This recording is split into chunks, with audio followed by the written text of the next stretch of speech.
Hey, Coach Nate here from The Run Experience. Today we're going to talk about breathing tips for running and racing. I'm going to start by telling you a little story. I'm going to give you two of my favorite breathing related workouts that's really going to improve this, as well as answer some of the most frequently asked questions we get on breathing at the end, so stick around.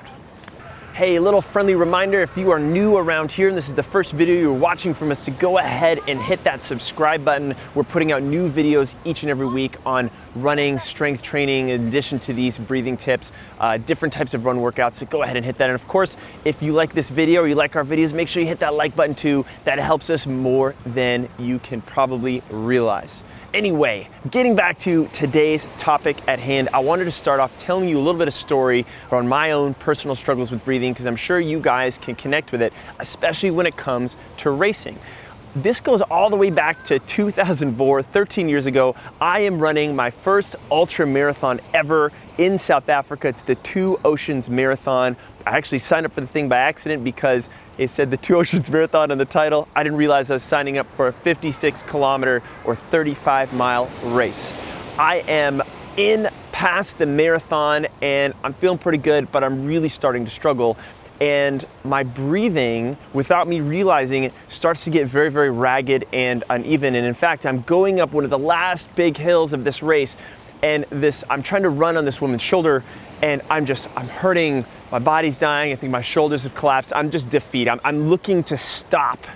And all she says in the most common voice ever, and it just hit me like a ton of bricks, was, "Your breathing is really ragged right now." And all of a sudden, it brought my focus into my breathing, and I was like, what am I doing? I'm just all over the place. I was cramping, my feet were shuffling and dragging on the ground, and all I thought from then on was just to breathe more slowly and deeply, and it totally changed and saved my race. Just that one little comment right at the right time, and it just got me thinking that, man, if I got thinking about my breathing from the start, and I thought about this more, that this would be even a more powerful tool, not only for my running, but for my racing and competition as well, not only for the ultra races, but for any distance. So in the following two clips, I'm gonna give you two workouts that's actually gonna help develop your breathing so you don't have the same race experience that I did. So our first breathing related workout is going to involve a breathing and cadence ladder. And this is actually something I borrowed from the swimming world, when we would always have to focus on breathing on a certain stroke and not breathing on other strokes. And we would start with breathing every stroke, every two strokes, every three, and working our way up there. The reason why I like the drill is because it really connects my breathing with my movement and makes me very, very aware. And then it builds my ability to really control my breathing, which is something that we always want to do as runners. So we're going to do the same thing. We're going to start with 2 breaths in and 2 breaths out for our steps. We're going to work our way up to 3 breaths in, 3 breaths out for our cadence. 1, 2, 3, 1, 2, 3. Then we're going to go up to 4, down for 4, up to 5, down 5, up to 6, down 6. And as we extend, these breaths are gonna have to be bigger, they're gonna have to be deeper, and they're gonna be more relaxed. When we do those bigger, deeper breaths, guess what? It doesn't come up here in the chest and shoulders, it has to happen into the belly. So that's where that bigger breath, both in and out, really starts to help our breathing mechanics a lot. I want you to work all the way up to 10, and then I want you to work your way back down. So starting at 2, working ourselves up to 10, 10 step inhale, 10 step exhale, and then back to 9, 8, 7, 6, 5, 4, 3, 2, 1. Go as slow as you need to go. This should be relaxed running, you connecting and getting better at that belly breathing, and then tying that in with your movement. So our second workout, we're going to challenge ourselves in a different way by putting ourselves under increasingly strenuous circumstances. There's no better circumstance than to add burpees into the mix. So this is how this is going to go down. We're going to do an ascending ladder of burpees and recovery breaths through our nose. And they're always going to match. So I'm going to start with 2 burpees. Burping here, thinking about my breathing, and then my recovery is going to be 2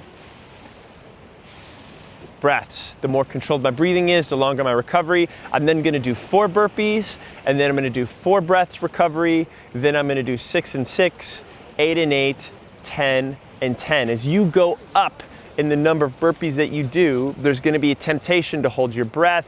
There's gonna be a temptation for, well, not a temptation, your heart rate is going to shoot up, and you're just gonna have to deal with those circumstances. You're gonna wanna open your mouth, you're gonna wanna breathe in a little bit more of a ragged style that you've done before, but this workout is gonna force you to focus on your breathing, to be very calm and to be very relaxed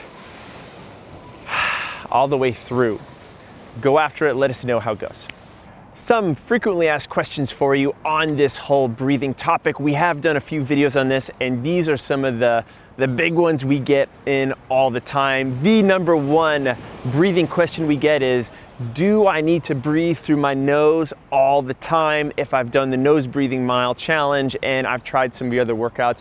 And the answer is no. We want you breathing any way, shape, or form to get that oxygen in required for whatever task is at hand.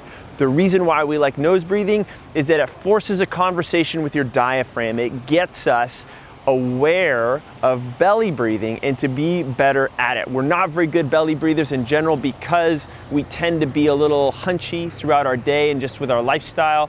Our rib cage collapses when we're sitting down at our desk or when we're standing like this around all the time on our phones. And I don't breathe into my belly at all. When I don't breathe in my belly at all, I don't get good at it, so that when I'm in a stress situation, I'm only breathing up through my chest and my shoulders. So that's why we force the conversation with the nose breathing, but I should be able to breathe however I want, whenever I want, but still have this happen here.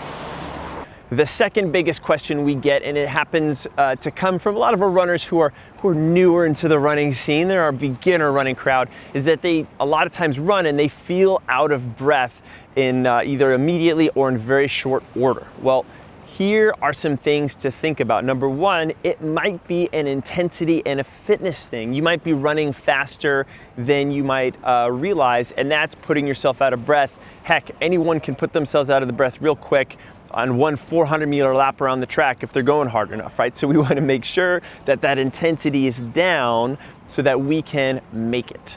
Some great ways to do that are to add some short walking breaks in there, just so you can break up the intensity, let yourself recover from a breathing standpoint, and go on your merry way. We have a lot of other workouts on our channels for beginner runners specifically that show you how to mix up your running with different drills, with different strength exercises as a way of stitching together longer workouts, and so you can specifically address this problem. But no, it's not a normal, you're not alone, but it will get better as you get more fit. Third and final frequently asked question involves practicing nose breathing if you have a deviated septum or if you have a cold and you're incredibly congested and don't want to blow snot rockets anywhere. They both have the same sort of effect, in that you're actually not able to breathe through this airway very well. Well, if that's the case, then we limit the exposure to that or don't do it at all, but still draw awareness to breathing into our belly. And one of the things we could do is just while we're standing before we start, breathing into this belly, making sure that it's not just in my chest, but my chest expands as well as that belly at the same time. And I can even run and think about this as well. The end of the day, what we're going for is awareness. And by just bringing more awareness there and a little more practice, we make some big improvements. Yo, yo, yo. How those fingers doing, Holly? You staying warm? Can't have a camera woman cold. It's no good. Okay, so bring yourself back 12 years. I am 20 years, this sucks. Hey, one more thing before you get out of here. If you liked our little story, those breathing workouts we got you going on today, go ahead and hit that like button down below. That makes a big difference for us. Of course, drop a comment in there too. You have any questions on these breathing tips, you want to see more workouts from us, whatever, go ahead and drop it down there. And of course, subscribe to our channel too, guys. Every single week we got new videos coming at you, and we want you to be the first to see them on running, technique, strength, form, injury prevention, you name it, we got something. Speaking of, I gotta go keep filming these darn things, but you might wanna go ahead and check out this next video over at my left hand shoulder.